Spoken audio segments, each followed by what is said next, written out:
Sëmundjet autoimune u rritën me mbi 100% për shkak të vaksinave mRNA kundër COVID-19.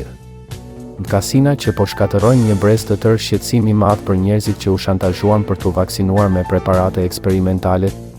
Sëmundjet autoimune ndodhin kur trupi humbet aftësinë për të dalluar midis përbërësve të tij, siç janë proteinat dhe acidet nukleike, dhe substancave të huaja, siç janë viruset, dhe në fund sulmon qelizat dhe indet e veta të shëndetshme.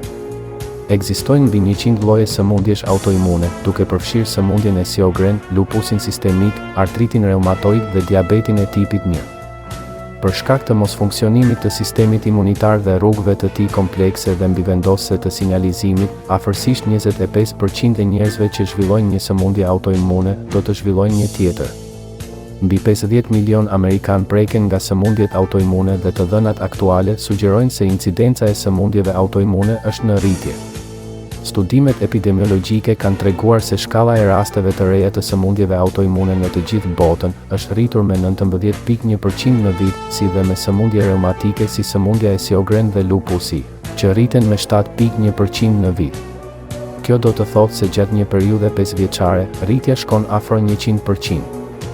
Sa i përket vaksinave të mRNA, sëmundja vezikulare autoimune është në listën e kompanisë Pfizer të reaksioneve të padëshiruara, me interes të veçantë për ilaçet e saj COVID, siç zbulohet tani në dokumentet e kompanisë të lëshuara me urdhër gjykate. Domethënë e dinin që kjo vaksin ka efekte të tmerrshme anësore dhe të menjëhershme. Prandaj, ekziston një lidhje midis vaksinave dhe sëmundjeve autoimune që nuk është hetuar me kërkime të thella nga vendet perëndimore, kryesisht sepse janë ato që i shantazhuan qytetarët e tyre që të vaksinoheshin me këto preparate specifike eksperimentale. Një preparat, për të mos qenë eksperimental, duhet të testohet për të paktën 5 vite. Ka shumë raste të njerëzve që zhvilluan sëmundje autoimune pothuajse menjëherë pas vaksinimit, por ky proces i krijimit të këtyre sëmundjeve të pashërueshme vazhdon për shumë vite. Për këtë arsye, rritja e sëmundjeve autoimune është një proces i vazhdueshëm. Gjithnjë e më shumë gra preken nga sëmundjet autoimune dhe përbëjnë afërsisht 80% të rasteve aktuale të sëmundjeve autoimune.